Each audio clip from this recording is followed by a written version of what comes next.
Hello and welcome to the Gooner Talk, back again with you guys for another episode of the Arsenal Transfer Show, joining you live from the TGT Stadium. Thank you so much for taking your seats as we prepare to keep you up to date with all things Arsenal. Hope you're doing good. Hope you're doing well. Good morning and good morning to everybody joining us live. Yes, indeed. One more day to go until it is indeed match day. Thank goodness.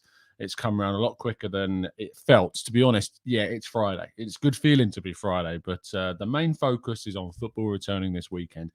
How much do we need those midweek games to return? Because I, for one, absolutely require those midweek games to return because, you know, waiting a whole week for football is just not fair. Well, thankfully, in a couple of weeks' time, we will have midweek football back as Arsenal take on Aston Villa.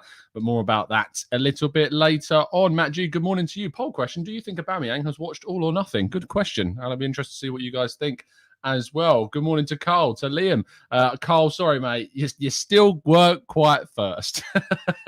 Matt G, just getting in there. Very slightly. Just that little bit faster. Liam, good morning to you, to Paul. To Lee as well, Martin and Olu and Stevie and Kaiser and James, Jose and Black Shine and Afsar and Gunnar Greg, good morning. William, Devin, Akshat, PJ, good morning. Hope you're all doing good and well. Gunnar, Jake and Amir and Anthony. We've got Nick and Marcus and Greg joining us as well at a ridiculous o'clock in California. Joshua, good morning to you. To Cody and Philip, good morning, guys. Colton, Sartvik, Stephen, and plenty more as well. Hope that you have had a fantastic week. Thank goodness we've got our game back tomorrow. Plenty to talk about. First off, though, of course, the show is sponsored by Football Prizes, and we sold out of our first 3 prizes within the space of a week. And we've got a brand new price that you can actually get an early bird offer for. This, of course, is relevant to the time that we are recording at 8 a.m. on Friday, of which you can get a early bird $7.96 per ticket price. This is a hospitality ticket to Arsenal versus Fulham. The game takes place on Saturday, the 27th of August at 5:30 p.m., of course, at the Emirates Stadium. Located at club level in the Emirates, you'll have one of the best views in the stadium too. And not only that, but if you enter the prize draw, you have a chance of winning an instant prize. And that instant prize is the number 23 ticket. And it's a signed and framed Gabriel Jesus Brazil mount. So make sure that if you do get a ticket, you keep an eye out for what number in the raffle you get given. Because if you get given number 23, you will get yourselves a signed Gabriel Jesus mount. So make sure you get hold of that. What I would say is that prize is drawn on the 24th of August, and because of that, you need to make sure that you're able to travel to the game and you're able to get there and back yourself. So just make sure all of your logistics are in place before you enter a prize competition for a match day ticket. Link, as always, to the competition is in the video description. Moving forwards, make sure you're subscribed to the Arsenal Way. I'll be live over there as always at 10 a.m. UK time with the boys to talk about tomorrow's game in more detail. And yesterday I was joined by Lee Judges, Mike and Raf to talk all about the All or Nothing series in full, in detail. And we reviewed it, gave our thoughts. That's the last upload on the channel. So if you've watched All or Nothing now, and you want to hear our thoughts on the entire series, make sure you go and watch that show with myself, Lee Judges, Mike, and Raf from yesterday. Anyway, let's crack on with today's stories. We start with Fabio Vieira. Of course, we told you yesterday that he played in the Arsenal 2-1 win over Swansea. Fantastic stuff there. However, what was interesting is that it was revealed to Football.London. My colleague Kai Kainak was at the game and speaking to Mehmet Ali, the under-21's boss. He was actually told to play Vieira on the right-hand side, giving Arsenal fans a very big indication about where we could expect Fabio Vieira to feature. It could also have some kind of indication on perhaps what Arsenal's transfer priorities will be between now and the end of the window. Fabio Vieira is indeed playing in a wide area. It could tell us a lot about what we might be wanting to do in the market regarding more of a midfield addition to the team. I wrote a piece yesterday up on Football.London about how Diogo Jota could be compared to Fabio Vieira and how Arsenal have got their very own kind of Jota-style player that allows us to play him in any of the front 3 positions and give strong competition and backup to any of those 3 players. Now, Salah Oulad M'Hand will leave the club to join Hull City on loan for the rest of this season. However, there is also an option to buy in his contract. We're unsure about the valuation of that option at this moment in time. As soon as we get any info on that, we'll of course bring that to you. But look, this is a bit of a frustration for me. I really like Salah. I think he's a brilliant player, lots of potential, really technically gifted.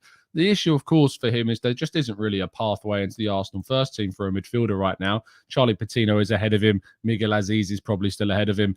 It's going to be very, very difficult for Salah to get into the team. And so therefore, a loan absolutely makes sense. For me, the frustration is the option to buy. It gives Arsenal absolutely no control. If he has an amazing season in the Championship with Hull City, then what do? They'll be out of control to take, obviously, to have to accept the bid and the price tag that's been agreed between the two teams. We don't know what that price tag is yet. We will have to wait and see what indeed happens there. Now, Hector Bellerin has received an offer from Udinese. The Serie A side have made a proposal to the player. However, he continues to wait for a move to Real Betis. Barcelona still apparently are of interest to Bellerin, and he would be open to a move there as well. Spain clearly is his preference. However, he may be frustrated because Betis have no intention still at the moment of paying a fee for Bellerin. Manuel Pellegrini has even come out at Betis and said that they are done with their business for the summer. Of course, these are just tactics, but he may have to settle if he wants to move for a move to Serie A and Udinese. He has received several offers from Serie A throughout the summer and has not so far welcomed them. We imagine this will be the same situation now as well. But Hector Bellerin, who, as you've probably noticed, is in one of the funniest poses that you can find of him on the internet, with a very well-placed bottle in front of him, you have to say, as well. Just noticing that on my screen. Moving forwards to Nicolas Pepe.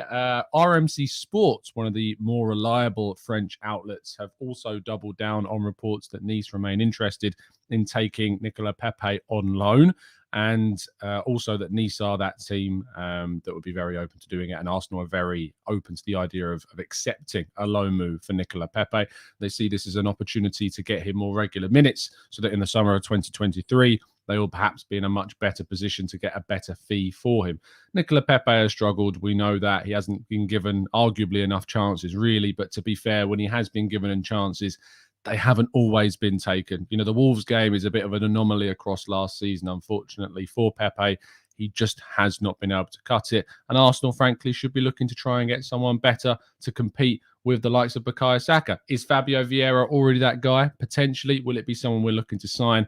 Who knows? We will have to wait and see. But Nicolas Pepe, Arsenal still said to be very open to letting him leave. Now, Ainsley, you may have been wondering who Ainsley is if you're one of our newer listeners, but if you're a long-time listener of the channel, you'll know that Ainsley is the nickname for Ainsley Maitland-Niles. In particular, it was when he was playing more regularly and absolutely bossing those wing-back positions. But Ainsley now has received an offer from West Ham United, or at least they're exploring a potential offer to loan Maitland-Niles for the rest of this season. Arsenal have a fairly good relationship with West Ham United regarding transfers. We've seen a number of players move over there, including the likes of Jack Wilshere, Lucas Perez, remember. I have a feeling that maybe even Cole Jenkinson, off the top of my head, I'm now frantically Googling, but I have a weird feeling that Cole Jenkinson was on loan at West. He was for 2 seasons. I think he did quite well whilst he was there too. So, yeah, Jenkinson was on loan at West Ham for 2 years. And I think he did pretty well whilst he was out there. He played plenty of games, 32 games in one season, 20 games in another season, scoring 2 goals. So, yeah, very interesting indeed. Knowledge off the top of my head on a Friday morning. But Ainsley potentially could be moving forward to West Ham on loan for the season. Yeah, it's more like Plainsley now because he's not done all that much, has he, Doom and Gooner? Very plain performances indeed. And lastly, our headline story of the day, and the only real incoming chats to be had today as well, is that Youri Tielemans, the latest on him, as Fabrizio Romano spoke about in his Caught Offside podcast, is that he remains Arsenal's priority, and yet no bid has yet arrived. So whilst this is certainly only the latest, it is no by any means an update on his situation. It's just a frustrating scenario and saga that is just going to rumble on probably until deadline day, and who knows what's going to happen there. But we will continue to talk about him because he keeps getting brought up in the news and we don't like to ignore these types of stories. So apologies that there's nothing too big on the Tielemans story, and it's just Fabrizio Romano saying that he remains Arsenal's priority and that no offer has still yet been lodged for the midfielder, with Arsenal still said to be focused on outgoings for the likes of Pepe, Bellerin and Ainsley in particular. So, yeah, there you go. That is all of today's stories rounded up for you. Do drop a like on the video and subscribe if you're new. We're going to go and take some of your questions in the chat box. So now is the time to start throwing them into the chat after this short break.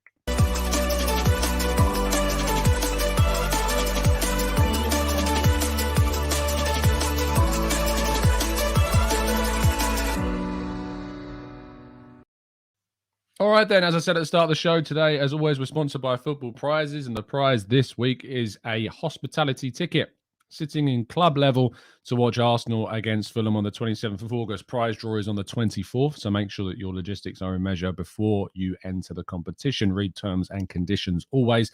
There is also an instant win prize number if you do enter this. If you manage to win number 23 in terms of your ticket, you will also win a signed Gabriel Jesus Brazil montage as well. All the information and terms and conditions are in the link in the description, so make sure you go and check that out. But there is now, just refreshing my screen, there is only, how many tickets are left of this? 25 have been sold, so there are only 40 tickets left. So tickets like this, in terms of for an Arsenal game, are gold dust right now, as many people who are Red members will know. So certainly worth one sinking your teeth into. Let's jump into the chat then and go through some of your questions. Marcus says, incoming cash poor, all gone quiet on new signings. Are we going to sign anyone? It's the ultimate question, Marcus, really, because the ultimate answer is, I don't know. I don't know if we're going to sign someone. I'm not going to sit here and, be disingenuous to you. I don't know if we're going to sign anybody. I'm hopeful that we will be open to signing someone. We are open and we are exploring the opportunities that are out there. But Arsenal are only going to go and sign a player that they think is going to give them the best output that they could possibly get from that investment. They aren't going to go out and spend money for the sake of spending money. It doesn't make any sense for them to do that. Otherwise, you end up like Manchester United. Let's just have a brief interlude on Arsenal, actually, for a moment to talk about Manchester United. I can't really get my head around some of the deals they're doing. Casemiro is a good player. I'm not going to sit here and try and sugarcoat to Arsenal fans that Man United wouldn't be getting a good player in Casemiro. He is. However, you're going to be investing a ridiculous amount of money. There's talk of something like 50 million euros in a player that's 30 years of age, and you're going to pay him a huge amount of money in wages to potentially get a deal done. And then in a year or two's time, when he's 31, 32, and you've added on to a 3 or 4 year contract, you could be stuck with a player that you're then trying to move on because he's declining and he's not necessarily in the same place as he was 2 years ago. Oh, yeah, I don't really get adding a 4 year contract for that amount of money for Casemiro. I don't get it, especially for Man United. In the context of things, if it was Man City replacing Fernandinho with Casemiro whilst they've got Rodri, I might understand that. That makes sense. They can afford to do it. They've got a good position. But Man United, they need to be rebuilding. They need to be making smart decisions. And for me, Casemiro is not a smart choice if you're working a rebuild by any stretch of the imagination. If he was 3 or 4 years younger, sure thing. But it just doesn't make any sense for them. I don't really get that. Then they're being linked to Carrasco. They're being linked to go for Antony again. They're being linked with Gakpo. And they're just not getting the players. I mean, the honest answer is, if you were a Man United fan, you'd be feeling pretty frustrated by the way in which your club is struggling to sign players. But the honest answer is right now, no one wants to go to you. No player, really, unless they are being given a stupid amount of money to convince them, is going to Man United right now. Lisandro Martinez, the only reason he chose Man United over Arsenal is because Arsenal weren't willing to match the price that Ajax wanted. Had Ajax agreed a fee with Arsenal, I would have put my house on Lisandro Martinez favouring a move to Arsenal over Man United, because they are an absolute mess of a club, and long may it continue. Ugang says, is it concerning that there is little valid links for incomings, specifically when we are in the 3rd week of August already, and we certainly have gaps? It's interesting that we talk about gaps. I think that there are potentially underestimations of certain individuals in the squad that can cover a number of positions to a level of quality that maybe we don't think they can. Fabio Vieira is being slept on. As I wrote yesterday on my piece, I genuinely think there's a chance that Fabio Vieira could become the Diogo Jota of our squad. He plays everywhere. Left wing, right wing, false nine, could even cover for Jesus and Nketiah if we were desperate. Can play at 10, can play at 8. He is a quality player that can cover a multitude of positions on the field. We've got in midfield a lot of players. We might not have the quality that we want, but we have a lot of players. We've got Partey, we've got Xhaka, we've got El Neni, we've got Lokonga, we've got Erdegaard, we've got Smith Rowe, we've got Vieira, of course, who can still play there. We have a lot of players to play those midfield three. I want to see a signing there. That's my preference. I'd love to see us go out and sign someone in midfield. I think it's an absolute must still. But what I would say is that the word gap, I think, is a bit of an overstatement of how much of a problem there is. I think it would be a benefit to Arsenal to strengthen what they already have. But I wouldn't describe the areas in the team as gaps. I would describe them as areas that we could strengthen and reinforce and add a certain level of quality to.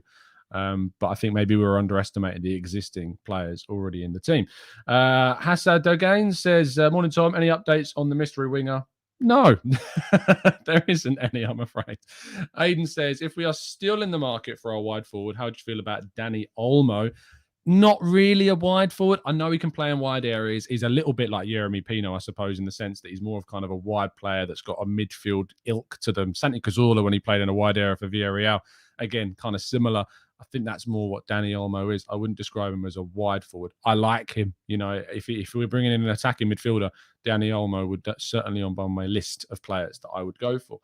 Ashton Elliott says, if we get Tielemans, would you be disappointed we didn't get him sooner to fit in with the squad in pre-season? We saw some good early business early in the season, so would this be a problem? I don't necessarily think so because he's a Premier League player already, so there's not necessarily that transition that needs to take place. I think we saw a player like Gabriel Jesus and Zinchenko and White and Ramsdale transition very seamlessly because they all had Premier League experience, so it's not taken them long to transition at all. So because of that, I would say no. Riderman Weep says, given that this Tielemans story has been going on for so long with no actual bids, do you think that we are really interested in him? Yes, I do think we're really interested in him, but I just don't think we've bid. I just don't think that Arsenal have deemed it the right point in time to bid the amount of money that Leicester are asking for the player. But yes, I do absolutely think that we are interested in signing him. We just haven't firmed up that interest as of yet. Clockwork Tangerine says, football conspiracy. Clubs are contractually obligated to buy a player on deadline day to bring viewership to Sky Sports. Conspiracy away, my friends. I can't buy into that one, but you'll definitely see deals done on deadline day. King says, worry about Olmo. I am moving inside Ojo and Dan. Sorry, I've just completely messed that one up. I'm just talking about Dani Olmo, and now I'm thinking of Daniel and Ojo. I'm moving in silence regarding fantasy football potentially. Ojo had a brilliant first couple of weeks to the TGT Fantasy League, which of course you can join if you go to the link tree in the description. I've done all right, not too bad, but our big league, I'm nowhere near the top. But our members league, I'm not doing too bad, to be fair, at the start of the season, other than the fact that Daniel Robert is completely copying my team. That's all I'll say. Iris says, Tom, do you think if United somehow beat Liverpool, it will change the narratives around both teams? Are United too far gone for any positivity? If United somehow beat Liverpool, they go above them in the table, and it looks completely different. Not wildly different from Man United, but certainly for Liverpool. Certainly Liverpool's title race, you would imagine that if they lose and they've picked up 2 points from a potential 9, to claw back 7 points off of City, which they could have to do, even this early in the season, you would say is going to be a real challenge. So if United somehow get a result against Liverpool, woof. I still hope Liverpool win, obviously, but yeah, absolutely. It will change the narratives more so, I think, for Liverpool than Man United. Samuel says, Tom, who would be your ideal choice for the touchline hugging winger for the Saka type role? It's a great question because there honestly aren't loads of options out there. Ideal choices, I'd love someone like Jarrod Bowen. I like the idea of adding goals to the wide areas, but he's going to be ridiculously expensive. And beyond him, you really are struggling to find a player that you realistically could add. Serge Gnabry obviously comes to mind, but you're not going to be able to get him because he's just signed, I think, a new deal with Bayern. There isn't a multitude of players. out there to go and get. And that in itself is a problem. I did a piece on Partey a couple of days ago talking about how if we want a competitor for Partey, it's going to be difficult to find someone. I think there's a couple of options. Guido Rodriguez at Real Betis, I think, is a potential one. There's also one at Ajax, Mexican defensive midfielder. What's his name? I know the chat box are absolutely screaming it at me, but a few people have suggested him, and I better look into him. And actually, I don't think it's too bad of a suggestion at all. Is it like first name begins with E, surname begins with something? Come on, chat, help me out. I need the chat to upload to update. Alvarez, thank you. Wow, I needed that. Is it Ednan Alvarez? I think his name is, or Edson Alvarez. Yeah, he's an interesting option. I think Arsenal could potentially look into if they wanted to sign a number 6. I think that would potentially be an option. And thank you for those that did suggest that as well. Aya, thank you so much for the kind donation, my friends. Much appreciated. Aya says, not sure if you've noticed, Tom, but many Arsenal fans are now unrealistically questioning our third or second goalkeeping choice players and want more quality, like Holding, into a certain area, as if a quality player would be happy being in a squad's player position like that. Yes, I am aware, because this is a kind of a debate myself and Mo have had over on the Arsenal Lounge. Am I concerned about Matt Turner? No, I'm not concerned about Matt Turner at all. I trust the recruitment at this stage in time. I have no reason to doubt that recruitment. I have no reason to be worried. We've seen him in fits and spurts and not too much at all. I have not seen enough to make a judgment, and I hear very good things from those like Sophie that have watched him plenty in the US. He needs to get up to speed. He needs to transition. That takes some time. And in the Cup games and Europa League games, we know that Matt Turner is going to start those fixtures. It is unrealistic to expect that Leno would have stayed. Leno wanted to move. Leno wanted to go. Is he a better goalkeeper than Turner? Absolutely. There's no debate about that. But finding someone as good as Leno to be a backup is going to be very, very, very difficult to do. You rarely see teams have a very solid backup option. And Turner is a decent shot stopper. The thing about Turner is we still need to try to find out if his distribution is going to be good enough. But that is certainly something that he's going to be coached to get a lot better at. I trust him a lot more than I did Runnison. Trust me about that. Matt says, Tom, why do you hate Juventus so much? Seem to remember you saying they were a club that you hated on a previous show. Look, I never used to dislike Juve. I used to have a lot of respect for Juve. But I'm sorry. But they are one slimy club. They are, I wonder who Arsenal are linked to. I'm just going to go and nab that player and nab that player and take that player and try to take Gabriel Jesus. Well, you failed. You didn't get him. And now you're going to languish finishing 4th every year in Serie A. I just don't like Juve anymore. I have no interest. No interest at all in Juventus. They are the hijackers of the transfer window for Arsenal, and I hate them. I hope that answers your question. King says, Tom, do we need to buy vocal players? Only Xhaka was vocal, and it looks like Jesus and Zinni could be, but is it enough? Honestly, on the pitch, it's a very different story. If you go to the games, you can hear the players shouting at one another. Odegaard is very vocal on the pitch. Ben White is very vocal on the pitch. Xhaka is obviously vocal. Tierney is vocal. Ramsdale is very vocal. On the field, they are vocal. But in the All or Nothing series, we saw a lot more in terms of what was going on behind the scenes and in the dressing room. And look, if Arteta's talking, you didn't really see people talk. And for me, I didn't necessarily like that. I'd love to see more frustration, more chat. Ramsdale spoke a lot. Xhaka spoke a lot. White spoke quite a bit as well. But I would like to see some more verbal stuff. But we obviously don't know what also didn't make it into the cut. There is only so much they showed us across 8 episodes, 40-odd minutes long of a whole year season. You're not going to be able to fit everything that happened, everything that was said, everything that was frustratingly shouted about into every game. You're just not going to see it. So I don't think necessarily we can conclusively kind of rule out anything like that at all. Let's go to Mo. Says, hi Tom, with us giving Eddie a new contract, do you feel we need to start him in more games to ensure he can be the backup striker to Jesus? I feel he needs a few more Prem starts to help his confidence. Potentially, Mo, and it's absolutely a fair question to ask. I do think with Europa League, and I do think with the Carabao Cup and potentially the FA Cup, of course, when that comes around later on in the year, next year, I think there will be plenty of opportunities for Nketiah to start games. I also think with the 5 substitutions, we're going to see a lot more of Nketiah. And when we've got more than one game a week, we're going to see a lot more of him as well. But you raise a good point. We do need to give him more minutes. I think he could come on earlier in certain games. He could even come on to play with Jesus, not necessarily instead of Jesus. I think there's a shout to say that they could play together. You could take off Martinelli and bring on Nketiah on the left. I think that is a very viable option for Arsenal to look to if they wanted to do that. Olu says, hey, Tom, are we underestimating Xhaka? Probably. He is thriving with his late runs into positional rotation with Zinchenko is top-notch. Yes, in short, yes. I think people do underestimate Xhaka. I think he gives us plenty of options, and I think he could definitely offer us something that maybe people aren't necessarily expecting and could surprise a lot of people again this season. Daniel says, I'm not fully sold on Ben White, a fullback. I don't blame you, Daniel. He's not a fullback for starters. Don't get me wrong. He's been a solid option for us. But when Tomiyasu returns, where do you see Ben White slotting in? I see him rotating with Saliba, and Saliba will probably end up starting the Premier League games from now on because he's been brilliant. So White will come in when need be in certain games. He'll come off the bench. He'll start in the cup games, the Europa League. He'll start in certain midweek games. You think we've got, let me have a look at the fixtures. I've got them up. We play Fulham on Saturday, the 27th, and we play Aston Villa on Wednesday, the 31st. There's no reason why we don't have to start. We don't have to start Saliba in both of those games. We can rotate. We've got the squad. We've got the depth. You don't need to play the same team in both fixtures. They're both home games. We need to manage our expectations of these fixtures, and we need to try and do it in a way in which it gives us the best advantage possible going into those fixtures. That's what we need to ultimately see.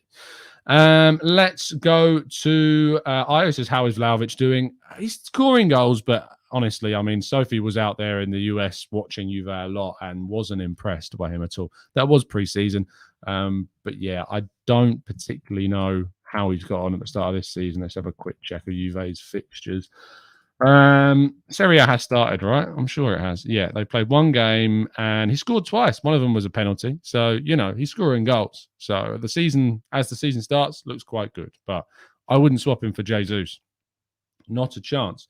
Let's go down a little bit more. Christian says, Tomlin news on signing Pedro Neto. No. 90 Min reported, as we talked about yesterday, that he potentially could move at the end of the window. But regarding Arsenal, no, there isn't anything at this moment in time.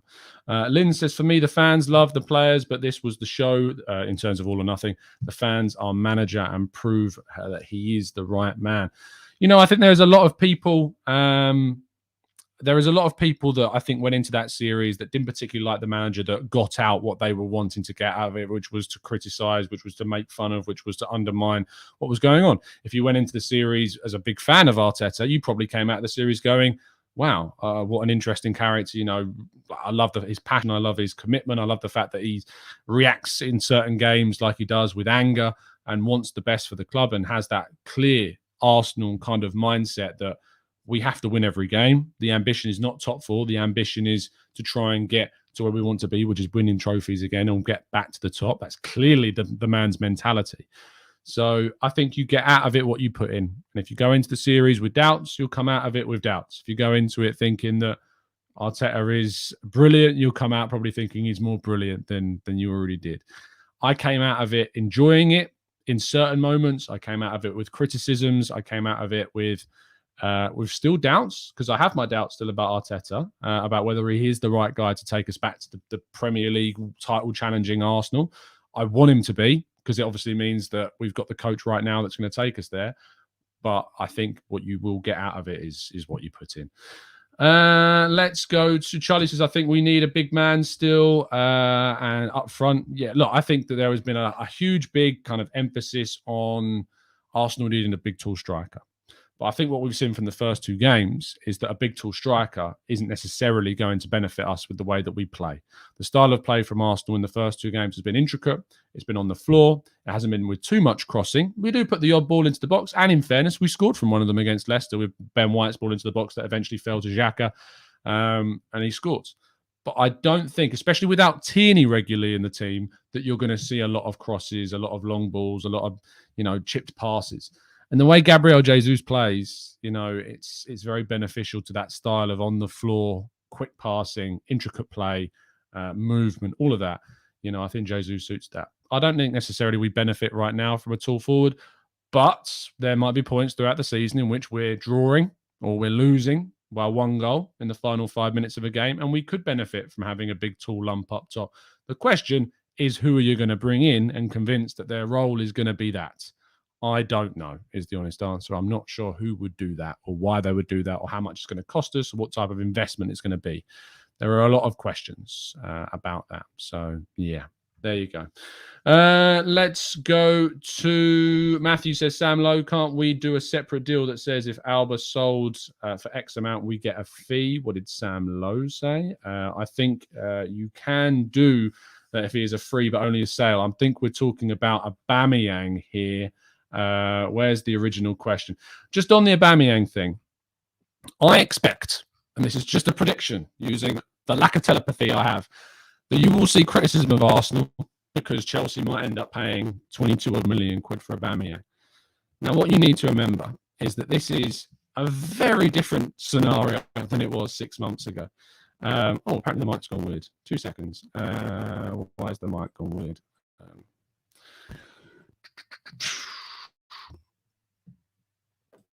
I don't know how the... Okay, right. We're going to use the backup mic. Okay. Here we go. I'm hoping that you can hear me more back. We're using the backup microphone because this one's not working. In terms of Aubameyang, I think you're going to hear a lot of people kind of talking about the fact that we let him go for free, about the fact that we aren't going to get any money for him, about there's no sell-on clause, all of that stuff. You're obviously going to hear a lot about that because it's the narrative of this. But when you look at what happened in January and you look at what happens now, the context of January was this is a player that was not wanted by the manager. This is a player that was consistently having disciplinary problems, as we know factually, and a player that no one was interested in signing. You know, even Barcelona wanted to just take on a loan deal, which was of no benefit to Arsenal at the time because they didn't think it was going to benefit them in the summer in any way, shape or form. So that was the situation. They wanted to mutually cancel his contract. They couldn't do that. And so instead of doing that, obviously what they did is they, in a way, mutually terminated his deal, but with an agreement of a certain amount of wages that would be paid until the end of the season. Fast forward to now, Aubameyang is on a ridiculously less wage compared to the £350,000 per week. I think, and I need to double check this, and maybe Chatbot should be able to say this is true. But Mike was saying yesterday, and I've not read this yet, so I might be wrong, and I'm going to try and search it up. But apparently, Aubameyang is now on 180,000 a week compared to the 350 he was at Arsenal. And I'm pretty sure he took that wage cut in order to make the deal happen, basically. And because he's on 180k a week rather than 350k a week, it makes him a lot more accessible for teams to want to come in and buy him. Also, there wasn't a Chelsea scenario in January. There weren't any teams on the lookout for a striker like Aubameyang and weren't desperate to pay whatever it is to pay to bring him in. He's now on significantly less money now, like half as much as he was on before, just over. It's just completely different. You know, if he returned from a loan in the summer, he would have still been on 350k a week. And finding someone to pay Aubameyang that amount of money and pay 20 odd million for him, you know, it's just not going to happen. So I imagine you'll see criticism of Arsenal over the Aubameyang situation. Could we have handled it better? Absolutely. We weren't perfect in that situation. I'm not going to try and dress it up that we was. But any criticism to say that Arsenal have missed out on 22 odd million quid for Aubameyang, I'm sorry, it just doesn't line up. It just doesn't line up. And I can't back that narrative because it just doesn't work. It doesn't fit. And he wasn't playing well. You know, he scored 4 goals. He's gone to La Liga and scored a ridiculous number more, but he wasn't scoring in the Premier League. He wasn't performing. So he needed that switch. Who knows what's going to happen at Chelsea if he does indeed move? I hope it fails. Obviously, I don't want Chelsea succeeding. I put a tweet out yesterday, actually, with a poll saying, would you boo Aubameyang if he returns to the Emirates? Some people said yes, because they just boo because it's Chelsea, and they always boo whoever pulls on the shirt for Chelsea. I don't tend to boo, just not something I do. But 48.3% of people said yes, 51.7% of people said no. It was very split, so it's going to be intriguing what the reaction is if Aubameyang does indeed move over to Chelsea, about whether or not there's going to be any changes. Anyway, we're going to wrap things up there. Thank you so much, guys, for tuning in. As I said before, please do go and watch our review of the All or Nothing series. I was joined by Lee and Raf and Mike. I can see Raf's in the chat box this morning as well. Thank you so much, Raf, for joining us. So make sure you go and give that a watch. That's the last upload on the channel. A full review and chat about the series. Any questions you might have about my thoughts hopefully will be answered in that series, in the video of the series. So yeah, go and check that one out. Link as always in the description for all our socials. And if you would like to help support the channel and join up as a member, I would really very much appreciate it. Thank you so much for tuning in. I'll see you probably tomorrow morning. Indeed, I will see you tomorrow morning and potentially this afternoon as well. I will definitely see you, though, at 10 a.m. over on the Arsenal Way. So do join me in just under an hour and a half time over there. See you very soon, guys. And as always, up the Arsenal.